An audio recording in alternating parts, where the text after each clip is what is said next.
liked to dress in the very, very best, from his head down to his toes.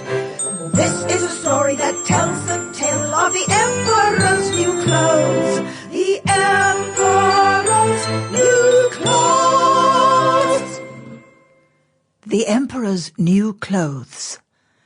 Once upon a time, long ago, there was an emperor who was so vain he spent all his time purchasing fine suits of silk and satin and sparkling jewelry made of diamonds, rubies, and pearls. He ignored all his subjects and even his family, choosing to spend most of his time preening in front of the mirror. Of course, if there were a banquet or a ball, he would attend in order to show off his latest suit and jangle his expensive jewelry, thus ensuring he was, as always, the center of attention. The emperor was so vain he used to change his suits at least 6 times a day. "Oh, how wonderful I look in my finery," he would say, much to the courtiers' amusement. "He's so vain," said a passing scullery maid, as the emperor flounced through the hallways of the palace, wearing a bright pink flowing gown and a pearl-encrusted crown, so tall that it broke the chandeliers as he wafted by. Oops. One day, 2 rascals calling themselves tailors arrived at the emperor's palace. They managed to secure an audience with the emperor on the basis that they were the most exclusive weavers in the world, catering only to the richest of sultans, emperors, and kings. The rascals convinced the emperor that the cloth they used to create their wonderful attire was second to none.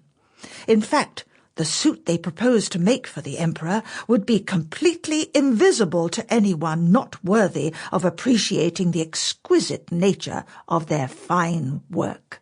"This sounds marvelous," said the emperor.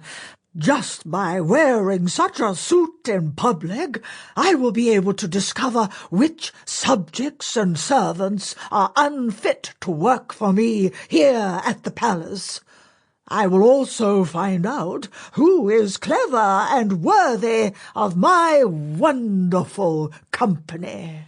He gave the so-called tailors 12 bags of gold and told them to get to work on his new suit immediately. That's good. The rascals set up their looms and pretended to work hard on the emperor's new clothes. In fact, they did nothing more than go through the motions of making the suit. "Just keep looking busy," said one. "Don't worry," said the other. "I will. I want to leave this palace alive with 12 bags of gold."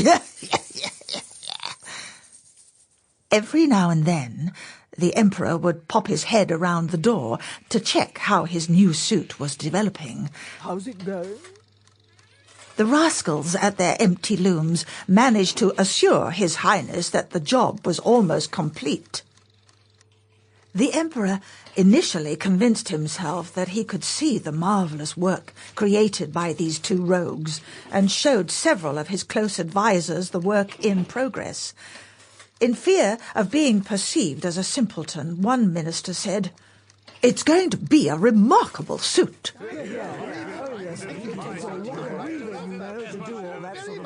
"I agree," said another, covering up for the fact that he could see nothing at all.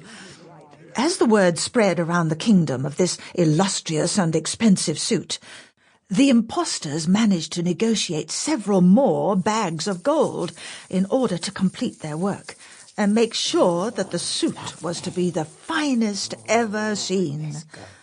The emperor brought his most trusty officer to see the impostors weaving the invisible suit. "What do you think?" said one of the so-called tailors. "I think it's really excellent," said the officer, not wishing to appear simple.